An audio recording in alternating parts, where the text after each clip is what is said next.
Welcome to another edition of The Brand Called You, a video and podcast show that brings you leadership lessons, knowledge, experience, and wisdom from hundreds of successful individuals from around the world. Today, I'm delighted to welcome a very senior and accomplished professional, a fellow IPOer from Dubai, Ashish Panjabi. Ashish, welcome to the show. Thank you, Ashutosh. And senior, I don't know. Okay, the hair is going grey, but I would like to still hope I'm a little younger than that. Okay. So when I said senior, I meant not age, but position. Even there's so much to grow. I wouldn't put myself into that position just yet. Wonderful. So Ashish is the Chief Operating Officer of Jacky's Business Solutions. He also runs Jacky's Retail LLC, and as I just mentioned, he's a fellow member of the the YPO. What would you say, Ashish, are three key milestones in your life or your career? Well, I guess in your life, the biggest thing is family at the end of the day. So the birth of my children and getting married to my wife were the bigger personal milestones that were there. But from a career or professional point of view, the first big deal, the first big order you close when you come into a business is something you remember. And that sense of having to start something, grow something, and build something sticks out over there. And those initial milestones, I think, are the ones that actually give you the greatest satisfaction, because those were the things that actually gave you the confidence to move forward. Yeah. Correct. So, let's talk of Jacky's now. Tell me about what the two businesses do that you run. So, Jacky's is a family-owned business. Otherwise, we started in 1970 in Hong Kong, and we've been around now for 50 years. Now, the UAE or Dubai became my headquarters in 1996, just because a lot of the expansion started happening in this part of the world, and we were seeing a lot of the markets that we were catering to. We were traditionally a mail order company, selling out of catalogs to diplomats and embassies, and the markets in those days were in the Far East, so China, Korea, Vietnam. I mean, those were considered less developed countries where you weren't getting the products. So we were supplying that. But then the Indian subcontinent and Africa became the other bigger markets, which started to be served quite well from Dubai. Okay. So the family business had started to move into this part of the world, which is where the growth came in. Now, I moved into the business after working outside for a couple of years, and I moved to Dubai and I joined the family business. And I was supposed to be the finance person. I graduated in finance investments in economics. I used to work as a financial analyst. But I was not someone who wanted to stick to any one thing. And within 6 months to a year, I had started then venturing into other areas and starting other businesses within that time, which weren't necessarily affiliated with what the family businesses were. Over the period, I did manage to run most parts of the family business. So I had run most parts of it. And somewhere around 2014-15, they came to a point where I decided I wanted to start a few ventures. And that's where Jacky's Retail LLC and Jacky's Business Solutions came in from. Okay. So Jacky's Retail LLC was a partnership that we got into with Samsung to sit and run stores for them, brand shops for Samsung. So branded as Samsung, but operating in the UAE. And this was at a time when a lot of our competition were actually going from mono-brand into multi-brand retail, and we were going the other way. Correct. So we kept the legacy multi-brand electronics business that we had as Jacky's Electronics. I handed that back to the family, and I moved into Jacky's Retail and started that as a startup in that sense. And we've seen the growth journey for sure happen in that business. Jacky's Business Solutions was a slightly different story. So I had ventured into various other businesses over the period. Large format printing supplies, 3D printing equipment. We were selling queuing systems. We now got into robotics and other areas. And a lot of these businesses were spread across different group companies. Okay. And we decided to package everything together into Jacky's Business Solutions and create the B2B solution arm and the identity, because it was getting lost at that stage, and run it over there. So whenever you said Jacky's, people thought of electronics and retail. So my guys in the solutions business will go out there and talk to a bank or talk to a government department, and the guy would say, "Can you get me a quotation for a kettle or a microwave?" He said, "Okay, that's not my business, but I'll get someone to quote you for that." Yeah. And thankfully, over the years now, the business solutions part of the business has gotten its own identity. So when people do think of Jackies, those connotations also come in quite strongly because we managed to package and develop that business. Hmm.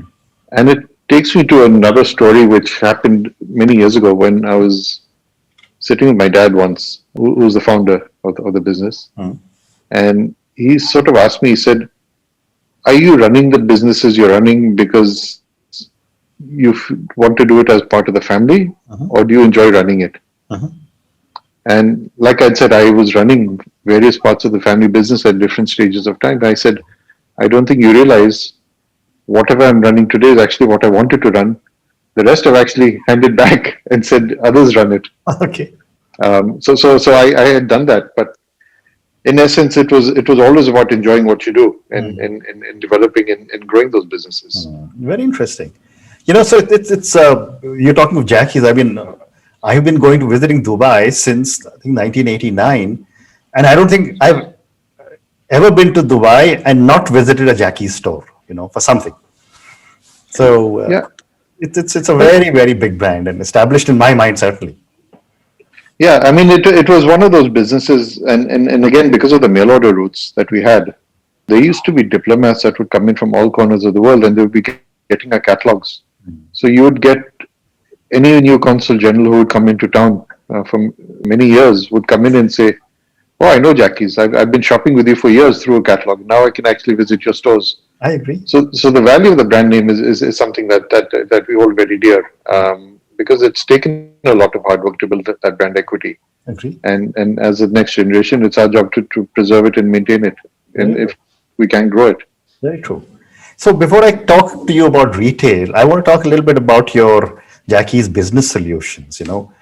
You're present in robotics, in 3D printing, in other high tech areas. Now, one is of course your vision for the business, but second is also the environment. I think Dubai is also reinventing itself as a high tech hub. What are your thoughts on this? So one of the things we and I love about living in Dubai is you go to most parts of the world and the private sector tends to be the innovator and the public sector lags behind. Correct. Over here, we get challenged by the government. They actually drive a lot of the innovation that comes out there. So when we're sitting and talking to our partners and our suppliers, we're pushing them and saying, "But we're being asked for these type of solutions. Can you deliver this?" And they go, "But no one asks us for these anywhere in the world." We said, "But we don't care about the rest of the world. We're looking at our market over here." Correct. And many times the public sector actually puts the private sector to shame. Um, Now, for us, that's exactly the environment that we love to be in, because we learn that we have to create our own markets in these scenarios as well. So, example, 3D printing. 3D printing was a business we got into in 2012, selling 3D printing equipment. I knew the technology personally for about 20 odd years, because the company I started working for, where I started my career, had invested in a 3D printing startup in those days, which went on to become one of the largest suppliers of 3D printing equipment in the world. Now, 3D printing in those days in most markets was something that was sold for rapid prototyping to people that were producing, manufacturing, designing. Now, the Gulf is not an area that produces and manufactures and designs a lot of Right. products. So, where was the market for 3D printing? We realized very quickly the market for 3D printing, if we had to bring it in this part of the world, was in education. Because you've got 50% of the population in any of these countries in the Gulf, which is below the age of 25. And they're all going through the school system, and the government was guaranteeing employment once upon a time, is now looking at it and saying, "Look at the size of this population coming up that's young, and we just don't have the jobs in government. So we need to start giving them other skills." Okay. So again, it was a lot of the public institutions that started investing, and then the private institutions followed in education. and that's where our market came in. And it was like the PC industry 30-35 years ago. Most kids 30-35 years ago got their first exposure to a computer in school. Correct. They would have one or two PCs in the school. Then there was a lab where 30 computers were in, and a class would go in and out to the point that everyone had one. And by the time these kids got their first exposure in school, to the time they got to the workplace, they expected computers to be there. And it's the same with technologies like 3D printing, robotics, AI. They get their exposure over there. And then it's the job of the employer to make sure they're actually using these technologies by the time these kids graduate, because these are the skill sets they're coming out with. Correct. Well said. So, Ashish, let's talk about now the other part of your business, which is retail. From a family business which started mail order, catalog based sales, to physical stores, to, as you mentioned very correctly, moving to a single brand retail. And now what's happening is e-commerce. What is your perspective on how retail is evolving, and where do you think it's going? So, we talk about the evolution of retail, but a few things have never changed in retail. The first basic fundamental in retail is you have to be where your customer is. Correct. And at one point of time, the customers used to be on the high street, as we call it, the souk in our part of the world. They moved from the souk to the malls. So we progressed and moved into the malls.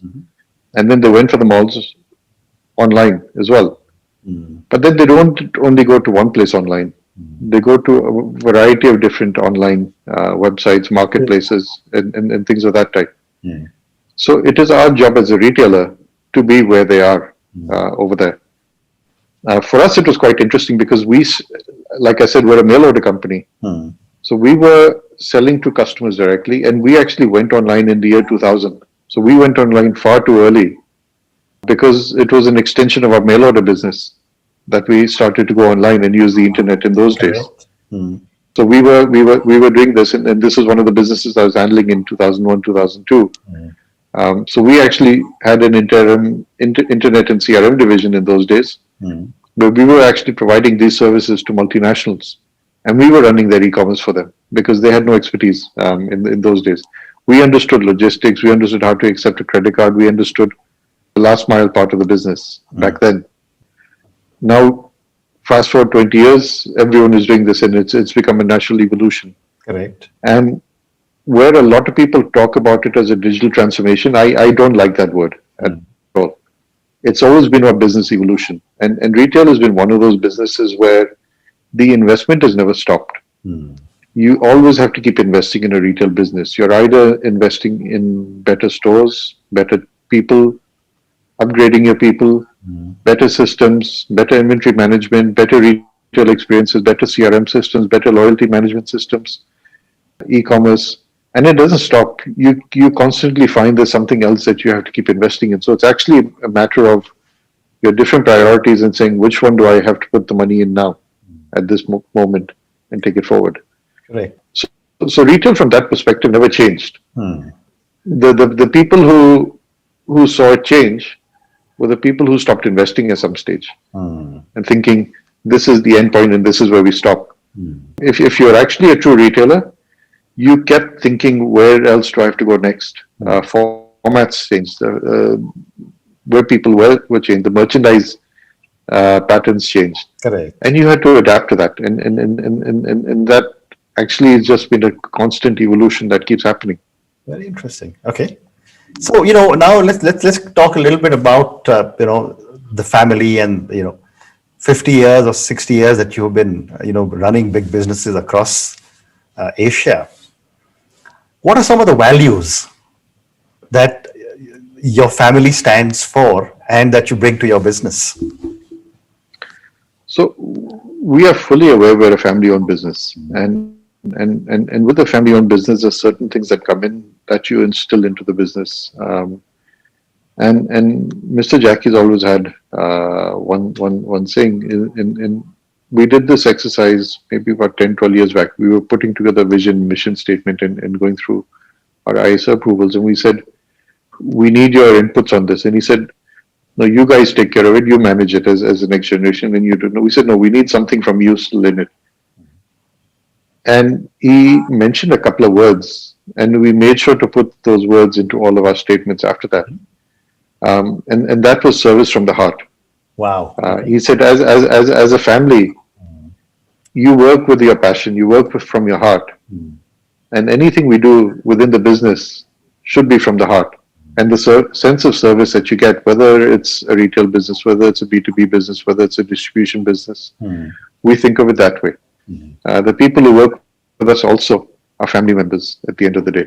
And we deserve, and they deserve to be treated in that way as well.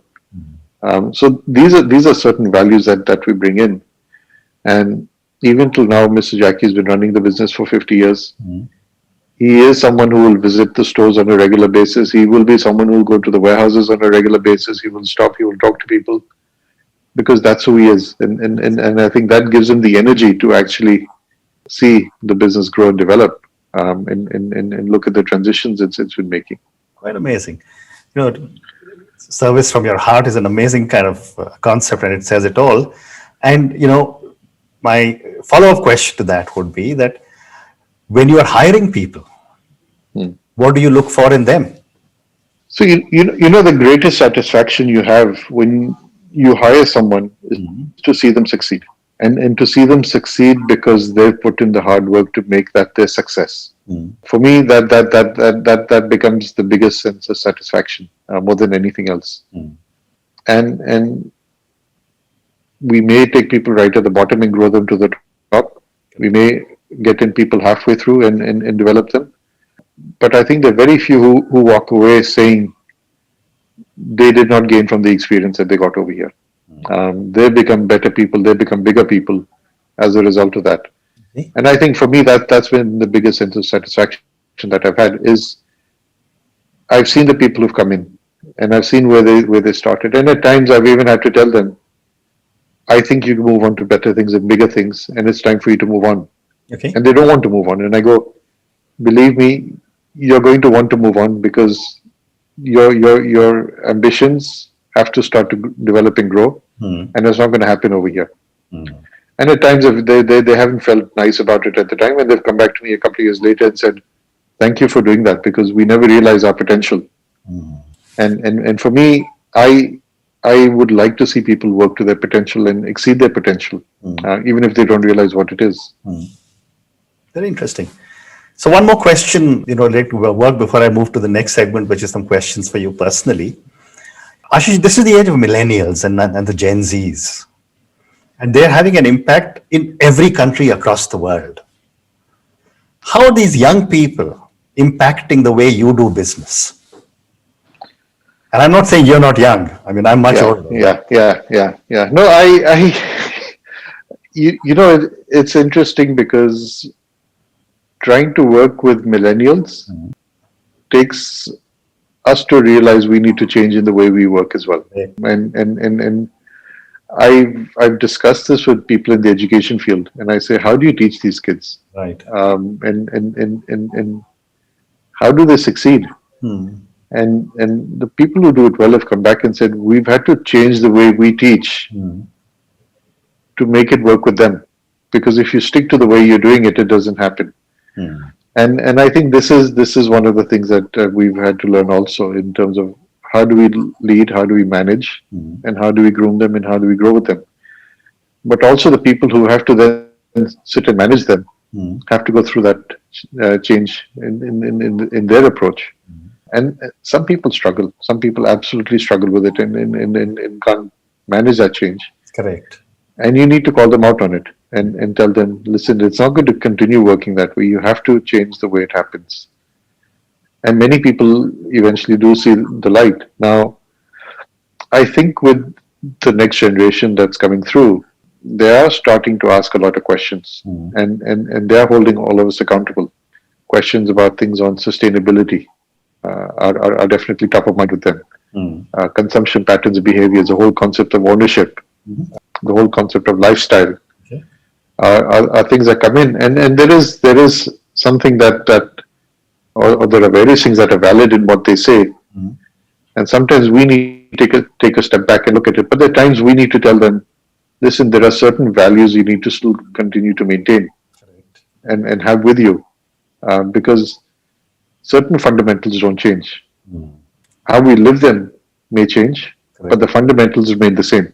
Well said. And it's our job as well to guide them and help them, because more than anything, there is so much misinformation these days. There's so much clutter out there. There's so much confusion out there that they need a credible voice to listen to, Absolutely. and to be there to provide that, is, I think, something that we all should be doing at this generation, because I don't know what's going to happen to society after that. I agree. I've got time for now a couple of questions for you personally. Uh, Ashish, so much experience running businesses, successful. My question to you is, what does success mean to Ashish? And where do you draw your inspiration from? See, success for me comes in knowing I did something and I did it well. I do not take on commitments easily. I take on a commitment when I know I can do it well. For me, it is about doing something well, not about doing more. And I do have a fairly busy day. I do have a fairly long day, but then I commit to then doing everything at that time as well. And you need to celebrate the smaller successes along the way. Correct. And sometimes these are professional, sometimes these are things that you do in society, sometimes these are things you do within the family, but you have to take stock of it and realize what it is. The challenge we have these days is we're running at breakneck pace, and you don't have the time to stop and think. Okay. And for me, my best thinking happens in the morning. I'm not naturally a morning person. I've had to make myself a morning person. Okay. And I start my day extremely early for the reason in that I know I've got those couple of hours to myself. And I can sit and I can think and I can exercise, and I can, if I want to meditate or whatever else, I can do that. But that's my time to also process what's happened and enjoy what went right, or contemplate on what I could have done better at that stage. Well said. And for me, that is the most important thing. My energy comes from that, and in knowing that I can do this. Wonderful. So my last question to you, when I come back to the pandemic, which has affected everybody. In Dubai, you are less affected than the rest of the world. But how are you rethinking your business and your life in the new world order? Yeah, so 2020, I was reading a quote the other day. 2020 is not the year for growth. Correct. 2020 is the year for gratitude Correct. and to be grateful for the things that went right for you. Yeah. And I think this is what we realized, the value in terms of what we have. For me, I'm grateful for the people that work for me, and the understanding that they had, and the empathy that they had, that they showed towards their customers. I'm grateful to the suppliers who worked with us, or our landlords who came forward, and it was not easy for them, but most of them eventually understood that we were all in the same boat. With others in the community, with family members, to sit and realize that we knew this is not an easy year for anyone. Okay. And I think 2020 was the year where we learned to be nice to people again. I think we had lost track of that, and as a society, we actually weren't very nice at one stage. The rhetoric was becoming extremely negative in many circles. And people learn to actually appreciate each other again and learn to be nice to each other again. I agree. And I think for me that was a bigger thing.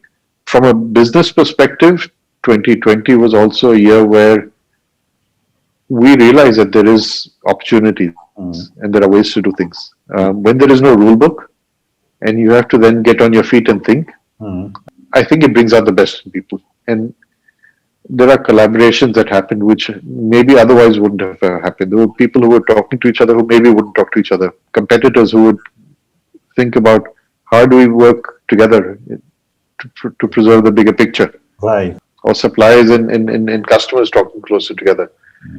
there was a lot of things that came in, and I think we have seen a lot of transformation in terms of the way things have been done. We've probably hit the fast forward button and moved 10 years ahead with a lot of the changes that happened digitally that wouldn't have happened otherwise. Now, we did the quick fix, we did the break fix, we did the let's launch it quickly and start with it. Now we need to think, how do we improve it and how do we evolve from there onwards? And I think 2021 for me is a lot about that, in saying, now let's add some direction to it and let's grow this. Terrific. Ashish, thank you so much. It's been such a pleasure speaking to you. Thank you for such incredible responses to so many of my questions. I wish you, Jacky's, and everything else that you do lots of success. Thank you. Thank you. It's a pleasure being here. Thank you.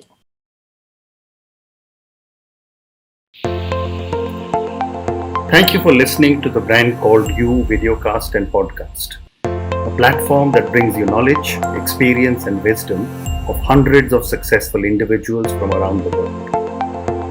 Do visit our website www.tbcy.in to watch and listen to the stories of many more individuals. You can also follow us on YouTube, Facebook, Instagram, and Twitter. Just search for the Brand Called You.